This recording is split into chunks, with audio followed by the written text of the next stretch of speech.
જય શ્રી કૃષ્ણ. ફરી એક નવી સ્ટોરી સાથે આવી છું. એક બાળક એના આંગણામાં રમતું હતું. અચાનક એના પપ્પા ઘરે આવે છે.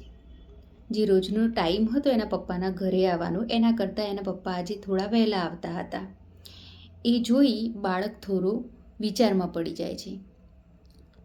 એ ધીમે રહીને એના પપ્પા જોડે જાય છે અને વાલથી પ્રેમથી એના પપ્પાને પૂછે છે કે પપ્પા આજે કેમ વહેલા ઘરે આવ્યા? ત્યારે એના પપ્પા એને એમ કહે છે કે બેટા, હું આજે કામ પૂરું થઈ ગયું એટલે વહેલો ઘરે આવી ગયું. ત્યારે એ બાળક એમ કહે છે કે પપ્પા, તમને કામના પૈસા કેવી રીતે મળે છે? ત્યારે એ પપ્પા એમ કહે છે કે મને કલાક પર પૈસા મળે છે. હું 1 કલાક કામ કરું તો મને 500 રૂપિયા મળે છે. તો એ બાળક એના પપ્પાને પ્રેમથી એમ કહે છે કે પપ્પા, મને 300 રૂપિયા આપશો? આ સાંભળી એના પપ્પા એને એક લાફો મારી દે છે. બાળક રડતું રડતું બહાર રમવા જતું રહે છે. થોડી વાર પછી એના પપ્પાને વિચાર આવે છે કે ક્યારેય નહીં આ બાળકે પહેલી વાર મારી જોડે પૈસા માગ્યા. કેમ માગ્યા હશે? લાવ એને મળું અને પૂછું. એ બાળક બીજા રૂમમાં હોય છે ત્યાં એના પપ્પા 300 રૂપિયા લઈને જાય છે અને બાળકને એમ કહે છે કે લે બેટા, તે હમણાં 300 રૂપિયા માગ્યા હતા ને, એટલે આ 300 રૂપિયા લે અને મને એમ કહે કે તારી શું જરૂર હતી 300 રૂપિયાની?